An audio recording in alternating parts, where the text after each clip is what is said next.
Hi friends, இந்த வீடியோவில் வந்து நம்ம என்ன பார்க்க போகிறோம் அப்படின்னு கேட்டிங்கன்னா, இப்போ வந்து கரூரில் நடந்த ஒரு விஷயத்தினால வந்து இப்போ வந்து நம்மளோட இயக்குனரும் நடிகருமான அமீரும் வந்து இப்போ வந்து அவரோட ஒரு ஆவேசமான பேச்சு வந்து இப்போ வெளியிட்டிருக்காரு. ஸோ இந்த ஒரு விஷயம் ரசிகர் மத்தியில் ரொம்ப ட்ரெண்டிங்காக போயிட்டுருக்கு. ஸோ அதை பற்றி அந்த டீட்டெயிலாக பேச போகிறோம்.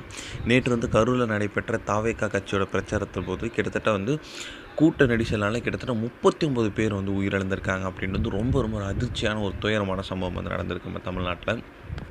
ஸோ விஜயிடம் இது குறித்து விமான நிலையத்தில் வந்து செய்தியாளர்கள் வந்து நிறைய கேள்வி கேட்டாங்க. ஆனால் வந்து அவர் வந்து ஒரு பதிலும் கூறாமல் வந்து சென்று விட்டார். ஸோ கரூர்லேருந்து சென்னைக்கு வந்து அவரோட வீட்டுக்கு வந்து போலீஸ் பாதுகாப்பு கூட வந்து வழங்கப்பட்டுருக்கு. அவர் சேஃபாக வந்து சென்னையில் இருக்கிற அவர் வீட்டுக்கு வந்துட்டாங்க.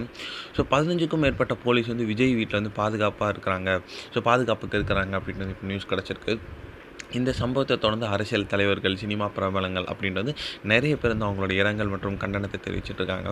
ஸோ இதில் வந்து நிறைய பேருக்கு வந்து விஜய்க்கு சப்போர்ட்டாகவும் பேசுகிறாங்க அண்ட் விஜய்க்கு ஆப்போசிட்டாகவும் வந்து நிறைய பேர் வந்து பேசிகிட்டு இருக்காங்க. இந்நிலையில் இப்போ வந்து இயக்குனரும் நடிகருமான அமீர் வந்து அவரோட கருத்தை வந்து ரொம்ப ரொம்ப ஆதங்கத்துடன் வந்து தெரிவிச்சிருக்காரு. அதாவது கரூரில் வந்து இறந்தவங்களோட ஆன்மா வந்து அமைதி பெற வேண்டும் அப்படின்னு இறைவனை பிரார்த்திக்கிறேன்.